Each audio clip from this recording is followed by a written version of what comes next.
Mengapa manusia sulit untuk merasa puas atau mencukupkan diri dengan apa yang ada padanya di dalam hidup ini? Tentu saja ini berkaitan dengan yang pertama adalah natur manusia yang ketika tercipta sesungguhnya di dalam diri manusia itu ada ruang hampa yang memang tidak dapat diisi oleh apapun atau siapapun juga kecuali oleh Tuhan Sang Pencipta itu. Dan ruang hampa inilah yang menyebabkan seseorang itu tidak pernah merasa puas. Sulit untuk mencukupkan diri dengan apa yang ada. Selalu ingin lebih, selalu mau banyak. Dan bahkan pada saat itulah maka ketamakan dan kerakusan itu makin bertumbuh subur. Dan demi mengisi kekosongan dirinya itulah manusia menginginkan segalanya dan tidak pernah puas. Yang kedua bukan saja natur tetapi kultur manusia. Kultur di dunia ini dengan segala keberdosaan yang ada juga membuat manusia itu ingin meraih segala-galanya, ingin menguasai semuanya, ingin memiliki lebih dari orang lain, bahkan ingin menjadi pribadi yang mengumpulkan segala sesuatu terbanyak di dalam hidupnya. Disinilah sebenarnya seseorang sedang terjebak dengan sebuah slogan "ini tidak pernah cukup". Itu menjadi sebuah kebohongan yang menyebabkan orang terus berjuang mati-matian untuk memenuhi segala kekosongan dirinya tadi dengan segala hal yang ada di dunia ini. Dan pada saat itulah ketika kultur menentukan orang yang hebat adalah orang yang memiliki banyak materi, pada saat itulah seseorang lalu kemudian mencari-cari materi sebanyak mungkin untuk supaya dia diakui dan diterima oleh kultur dunia ini.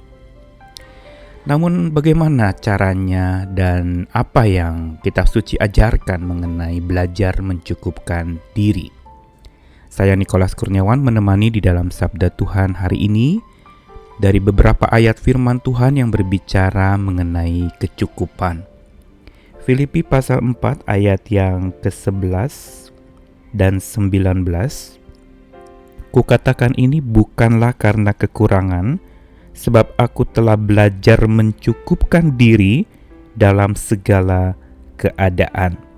Lalu ayat 19, Allahku akan memenuhi segala keperluanmu menurut kekayaan dan kemuliaannya dalam Kristus Yesus.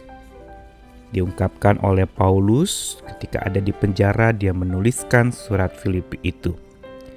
Yang kedua juga tulisan Paulus kepada Timotius, anak rohaninya.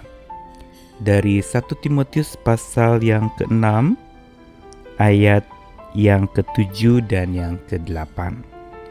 Sebab kita tidak membawa sesuatu apa ke dalam dunia dan kita pun tidak dapat membawa apa-apa keluar. Asal ada makanan dan pakaian, cukuplah. Dan yang ketiga dari Ibrani, surat Ibrani pasal yang ke-13 ayat yang ke-5 dan yang ke-6. Janganlah kamu menjadi hamba uang dan cukupkanlah dirimu dengan apa yang ada padamu. Karena Allah telah berfirman, aku sekali-kali tidak akan membiarkan engkau dan aku sekali-kali tidak akan meninggalkan engkau. Sebab itu dengan yakin kita dapat berkata, Tuhan adalah penolongku. Aku tidak akan takut apakah yang dapat dilakukan manusia terhadap aku. Ketiga bacaan sabda Tuhan dari surat Filipi, 1 Timotius dan Ibrani, ketiga-tiganya mengandung satu kata tentang mencukupkan diri. Ini menjadi moto hidup Rasul Paulus di dalam pelayanannya.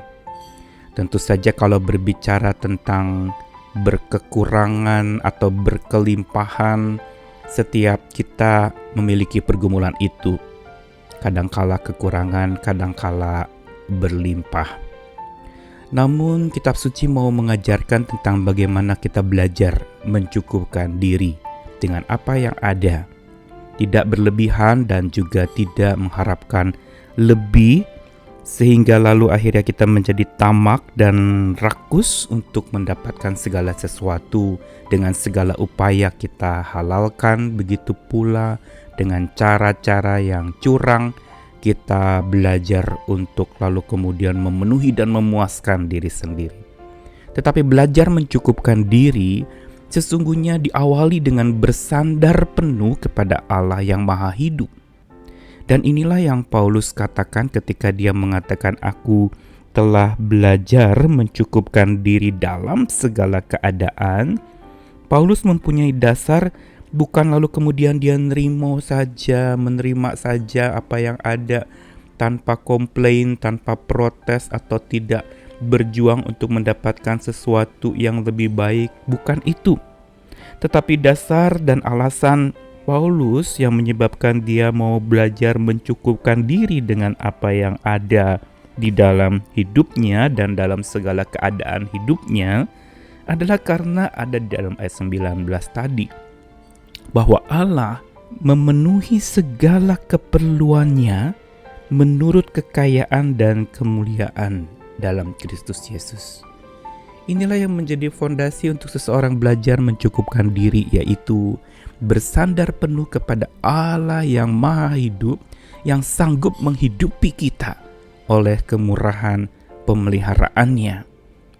Ini pula yang dikatakan bukan di dalam 1 Timotius tadi, yang mengatakan bahwa Tuhan kita itu adalah Tuhan yang dapat diandalkan.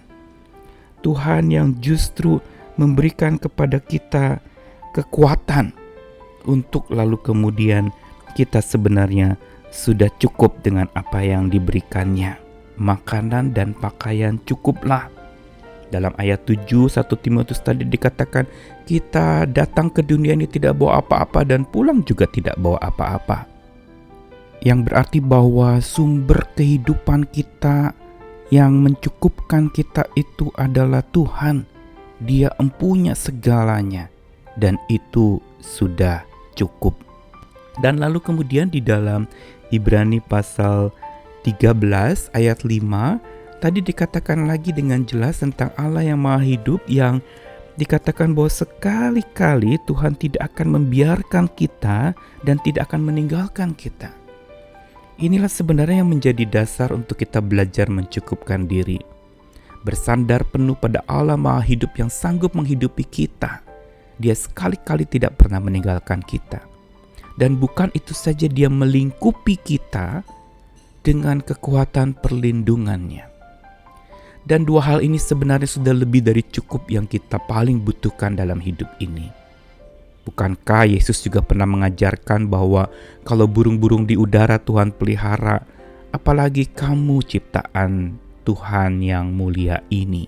Dan karena itu, dengan satu landasan yang kokoh bahwa Tuhan yang akan memenuhi kekosongan hidup kita, akan mencukupkan segala sesuatunya, akan melingkupi kita dengan perlindungannya, dan menghidupi kita dengan kemurahannya, disitulah kita belajar bersyukur, mencukupkan diri dalam segala keadaan, dan mencukupkan diri untuk segala apa yang ada, yang hari ini kita alami, kita terima, kita dapatkan, kita peroleh. Karena itu marilah kita bangun kebiasaan ini, belajar mencukupkan diri, bersyukur untuk hal kecil sebelum kita dipercayakan hal yang besar oleh Tuhan. Bersyukur untuk hal-hal yang mungkin sulit kita bisa terima, tetapi bersama dengan Tuhan kita dikuatkan untuk menerimanya. Belajar mencukupkan diri harus dilakukan bersama dan bersandar dengan Tuhan yang sanggup menghidupi dan melingkupi kita dengan kasih-Nya. Itu sudah lebih dari cukup. Selamat belajar mencukupkan diri. Amin.